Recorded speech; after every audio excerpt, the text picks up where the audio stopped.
It's a really strange time to be making music as an independent artist. Sometimes it feels like we are worlds away from that era when you would stick on one of your favourite albums in the car and listen all the way through.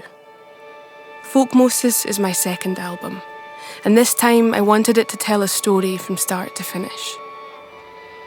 I started working on FOLKMOSIS some years ago now, but really it's a story that's been writing itself since before I could speak. I spent much of my childhood sitting in the way of folk music, soaking up old songs like a little folky sponge, and they seeped into my consciousness with no effort on my part. But I've always found belonging to one particular genre an interesting concept. Like most artists I know, my sphere of listening is so much broader than what I have labelled on my website. Told in 3 acts, FOLKMOSIS is not confined to one genre.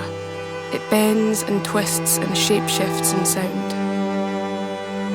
Act 1 is rooted in the traditional world, like the classic folk songs I grew up listening to. Act 2 follows my rejection years, where I stuck 2 fingers up to folk music and dove into the rich alto voices of Amy Winehouse, Bonnie Raitt and London Grammar. These love songs, sung from the chaos of modern life, were the soundtrack to my angsty, heartfelt late teenage years. Act 3 is my coming of age, my coming home to the songs and sounds of Scotland as a now grown woman.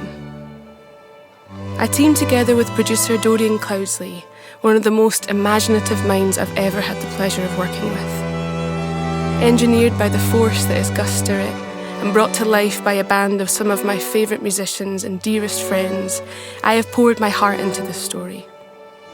I hope you'll listen to it the good old-fashioned way, all the way through.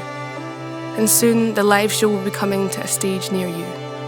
I hope you'll come out and join us and Giza sang, and let us take you somewhere and let us bring you home.